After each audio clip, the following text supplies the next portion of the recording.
Good morning to all. I am Dr. B. Sunanda, ENT surgeon, Bilrath Hospital, Chennai.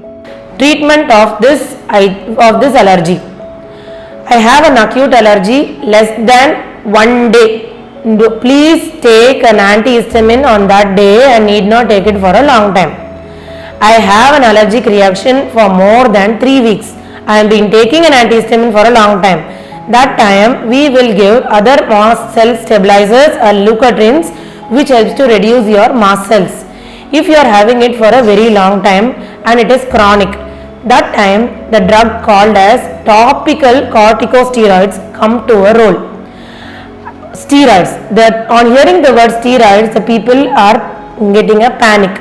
See, there are lots of difference in the steroids. So this is a topical corticosteroid which we give at a very low dose, which acts only on the nose and prevents the complications that can happen due to allergy, which can be preventing the polyp or preventing you from developing a permanent viscous.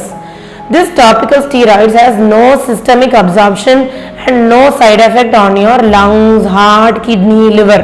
So you can take it with much confidence given by the doctors. Even steroids is actually a boon to doctors, which can help you to prevent you the immunomodulation. It is actually not a harmful drug. It is a chronic misconception which is among people. Steroid is harmful. It is not harmful. Low dose steroids is useful as immunomodulation.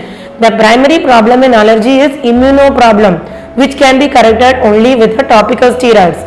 Many people after starting the intranasal steroids won't take it. They come back saying my allergy is not resolved. It is because they are having a panic among them, that why should I take it? Will I take it for a very long time? It will become habitual for me. No. The primary treatment is you have to find the allergen and move away from it, which is not possible. Everywhere there is pollution, your immunity is low, you are going to get exposed to this dust every day. So how come to prevent it? You have to increase your immunity, you have to improve your immunomodulation. This can be done with a steroid. So this topical steroids, a very low dose, can be used for a very long time. There are not much complications on it and we can with confidence take it.